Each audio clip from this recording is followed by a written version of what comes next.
Hey YouTube, how you guys doing today? Kevin here, coming back at you with another video. Today we're going to be discussing ignition systems. I have been at the forefront of many conversations on ignition systems, and it seems to be it's the easiest yet most complicated thing to explain. Okay, so first we're going to start off by we're just going to get right into it. Okay, so you have your regular components. Let me move you guys over for a minute. You have your stator plate, you have your ignition coil, your spark plug. This wire right here is referred to as the HT wire, or lead. Stands for high tension. In other words, a lot of electricity. Then you have your coil. This coil right here is what makes the electricity to power this whole thing. And then of course your points and condenser. Okay? So I'm going to go over each one of these, and I'm going to start from the very beginning, because once you guys understand how this system works, you can be like, oh, it's that then, or it's this, or it's that. You follow what I'm saying? Okay, so let me explain to you how it is. This is a magneto, okay? This one's a little rusty, but we're going to use it for the demonstration on this, okay? When you kick the engine, first thing you're going to do is you're going to turn on your ignition switch.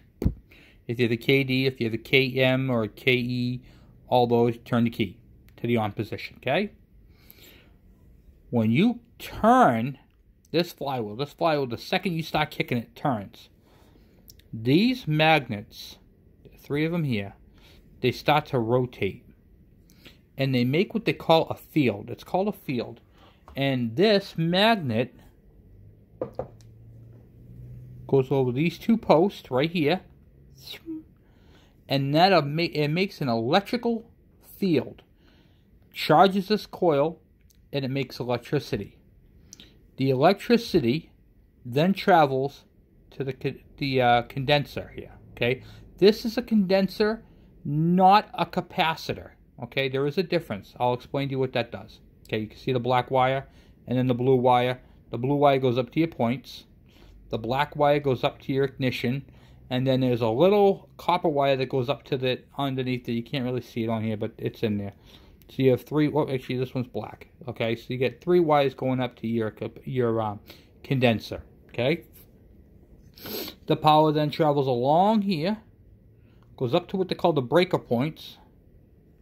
These open and close. I want you to think of the breaker switch as its actual purpose. This is nothing more than a mechanical switch.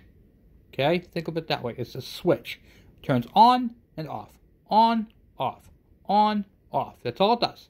It just goes up and down, on, off, on, off, on, off. Okay? So, what that causes... Now, the voltage that is made from here, okay, travels to the condenser first and then to the points. Does anybody know what the purpose of the condenser is? Okay, I'm going to tell you what the purpose of the condenser is. So, when this opens, okay, there's no spark. When this touches, there's a spark. It arcs. Okay? This dampens it. This is like, I want you to think of this as a shock absorber. As a suspension in your car, if you will. Okay, it dampens the ride. This job of this right here is to stop this from arcing. So when these touch, you're going to see a little arc. That's okay. But when this is bad, it'll still work. But what will happen is when this touches, it'll be a big, bright blue spark. The spark will be as bright as a spark plug. Okay? I mean, it will be bright. That's a bad condenser. Okay? Always replace these 2 in pairs. Because if this is bad, it's going to cause this to burn out faster. Okay? So when you're looking at your contact points, they get ash on them. Okay? The ash it's because you have a bad condenser. And it's arcing. And it coats the whole top, and then when this makes a contact, it doesn't really make a contact. It's got a barrier in between them. So it's not, even though it looks like it's touching, it's not touching because of the ash deposits that are on there. Okay? So, whenever you're doing any type of ignition system, any type, the very first thing you're always going to replace is the cheapest part, the spark plug. Okay? Why? Because on two-stroke engines, even though it's sparking here, it may have a foul up in here because sometimes the oil and fuel mix gets, in between where the electrode is, which goes further up and shorts out the plug up here. So you might actually be bridging two gaps. The gap here, where it normally sparks, and somewhere up in here, another gap, okay, when the plug breaks down. So, remember, always start off with a spark plug first. If that doesn't cure your problem, it could be your points, okay? The condenser right here and the points should always be replaced at the same time initially. Then, later on down the road, if you need to replace them, you can replace just the points. Then the third time, points and condenser. So you can do your points every other condenser. That's normal. Okay? This coil right here, your charge coil for your ignition system, doesn't go. Okay? You should never have to replace this coil. Ever. Period. Okay? This ignition coil, see how fat that is? How big this is? How robust this is? This little guy right here does not put out enough voltage and current to short this out. This component and this component are lifetime on the vehicle. Period. Okay? They don't need to be replaced. So I have a lot of people asking me, Kevin, do you have a coil for sale? I'm not getting sparked. I've got a ton of coils and I ain't selling them. You want to know why? Because that's not your problem. The problem is here. That's your problem. Replace this, and you'll have spark. This and this do not go. All right. So to show you guys a little thing I'm doing. Okay. So you see how it's all set up on this metal plate. All right. The ground's not all that great, but I want to show you another thing to look at. Okay, so this is the bike right here. Here's your spark plug into your cylinder head, just a bolt. And I'm going to show you guys a couple of things you guys can check for. You want to make sure that the grounds on your posts are good grounds. But there's two connections on every coil. Okay, so this is overlooked, and I keep forgetting to bring it up, and that's another reason why I'm doing this video. Alright, I want to show you guys why people think they have bad ignition coils when they in fact do not have bad ignition coils. Let me get you guys in the focus here. Alright, so one of the most commonly overlooked is the grounds, okay? So when you're looking at the grounds, there you go. When you're looking at the ground, you're looking at this post here and this post here. Alright, that's great. But I want to show you there's another ground. A most overlooked ground. Okay, and it does go. I have seen these go. So if you're looking on your coil right here, you can see all these frayed wires right here. See them? How bad they are? If your ground strap right there is broken, this coil will not spark. It doesn't matter what you do down here, this coil won't spark if that ground right there is broken or severely corroded. Right on top here, you can see the solder. So you have your black lead right here. This is your power to this terminal right here on your coil. On this terminal, this is your ground. If this ground plate right here is dirty or corroded, if it's corroded on the two posts, if this ground strap right here is broken or severely corroded, this coil will not work. Do you have to replace the coil? No. You got to resolder a new ground from this terminal here to here. Or solder it on, and ground it to the frame, put an eyelet, hook it onto there. That's fine too. That is the most overlooked ground right there. This ignition system was built on many different bikes. Yamaha uses it, Kawasaki, Suzuki, Honda, they all use it. Even the Chinese bikes use it. So the purpose of this video is to give you guys a little understanding about how things work with the ignition system. Okay? So this is not a 12 volt system. This is a 6 volt system. Alright? There's 2 charge coils that go right here. Those are for your lights. Okay, those have nothing to do with this ignition system. This ignition system is a self-isolated system. It is completely separate from any other system on your bike. That's why you don't need a battery. Okay? Now, I'm going to show you with a battery something pretty cool. Okay? Put this back like this. I'm going to zoom you guys in. And let's see if we can go like this. Whoop, whoop, whoop, whoop, whoop. There you are. Alright, so you're looking at your spark plug right there. Alright, now check this out.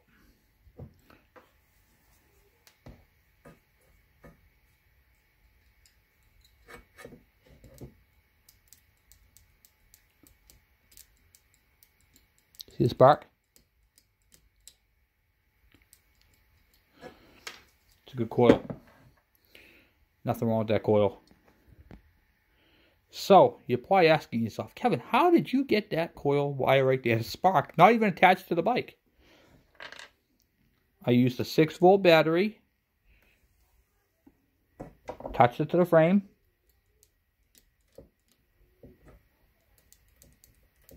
And did it that way.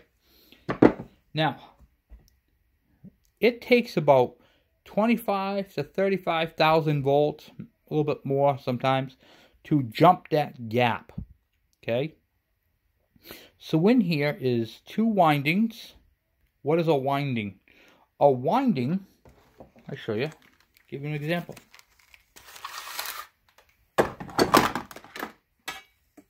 A winding is a coil of wire. A wire like that. So, there are 2 sets of windings in this coil. There is a small set, a very small set, okay? And that is for the 6 volt, it's wired for the 6 volt. This is why you can't use, I'm explaining to you right now, I should have did this part first. I'm explaining to you why you cannot use a 12 volt coil on a KE100. So when you see them from eBay, and it says it works on a KE100, you buy it and you go, gee, that didn't work, how come? I'm explaining to you why it didn't do that, okay? So this right here, this lead right here, your primary, okay, is wired for 6 volts. So it has, we're gonna use an example, okay, not an actual. Okay, so 6 volt, we're gonna say it has 6 windings. It has more than that, but we're gonna use this as an example. Okay, so it has 6 windings. 1, 2, 3, 4, 5. We need one more. Okay, 6 windings. Okay, for 6 volts. Now, the high tension lead has about 800 to 900 more windings than the primary. That's just an example. There's, who knows how many extra windings there are. There's just way more windings, okay? So we're saying 6 for 6 volts, but there's more. And then we're going to say 1,500 windings for the high tension lead, okay? When you buy a 12 volt coil, we're going to say there's 12 windings for the 12 volt battery. And then we're going to say that the windings for the high tension lead are the same, okay? So the reason why it won't work is because the voltage, the primary winding, this little black wire, has the windings for a 6 volt. So a 6 volt coil cannot work on a 12 volt system. It just can't. It's not wired for it. So the voltage that going into this coil is 6 volts. If you put a 12 volts to this coil, you'll short it out. You will blow this coil up because it's not designed for that. Now, I'm not going to go on this channel and I'm not going to tell you all the fundamentals of field and how that works and how the science behind it or the science behind the winding, because it's irrelevant. Okay? The purpose of this video is so you understand how your ignition system works, and I hope this helps you. There are many, many, many different types of ignition systems. This is for the Kawasaki's, the Yamahas, the Suzuki's with the points ignition. Now I'm going to show you guys a magneto, or not magneto, a stator plate that has all the coils on it. Okay, this is what it looks like. This one is set up for your lights. Okay, so you have 2 coils on it for your lights and 1 coil on it for your for your ignition. Okay, so you have to basically just follow your leads on the back. Okay, so I can tell right now this one's got the lead right here going for the condenser. So that right there is my primary for my ignition system, and these 2 are for the lighting. Okay, typically you have fat terminal windings. These are here called windings, by the way. These are here are what's inside here. So that's what it looks like inside your coil. And then on the inside of this, like in the middle, there is a smaller set of windings for your primary. So you're going to have inside there, you're going to have thin wires like this to create more voltage and fat wires to create less. Well, hopefully that helps you guys out. So please stop thinking you need to replace your coil, and stop thinking you need to replace your whole plate because you have no spark. Your whole spark is because you have bad points. And just because you clean the points, you could have a short right here. See that rust? That is right there. These points will not work. Even no matter how much I clean these points, it will not work because of that rust right there. That means there's a bridge gap between this metal post and this one. This part that moves up and down is completely isolated from this post. Separate. It doesn't touch it. There is insulators in there on both ends, and it kind of floats on it. Whenever you have corrosion in between these, on that post, this right here is a shorted ignition system. This right here would not give spark. So no matter how much you clean your points, up here, Kevin, I cleaned my points, I gapped my points, I know they're good. Well, did you take them apart and clean up in between them?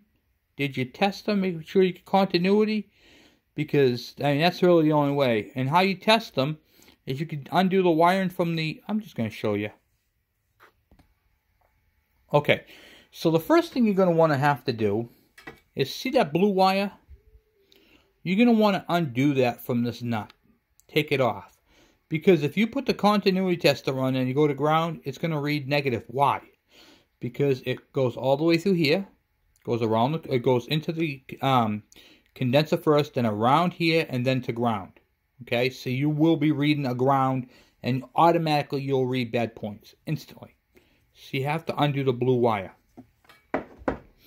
For this, I'm just going to grab a new set of points. Might as well grab new ones. That way I know they're good and it's going to work. Okay, so here's a new set of points right here. So I'm going to use my multimeter. I don't care what the ohms are. I got it on the diode test, so it beeps. So when I touch these 2 terminal ends together, they make this audio sound. What is it? Of course not, it's going to make it. Okay. Sounds like someone dying. Right there. The points have redlined, sir. Okay. So we don't care what the reading is. I think I got a bad tension lead here. Hold on. Yeah, my lead is not reading correctly. There we go. Okay. So now I'm going to ground the points at the base. This is where the plate, right here where it screws onto, that's a ground, okay?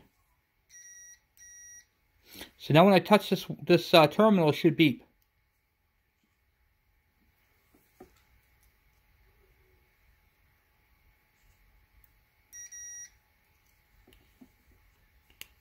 Not on the ground. Hold on.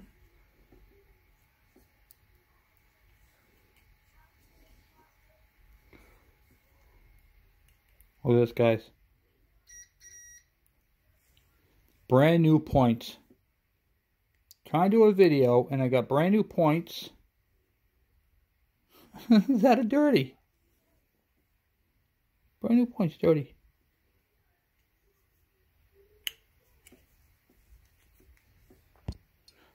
Okay, sorry about that. I actually had the file brand new points. I can't even believe this.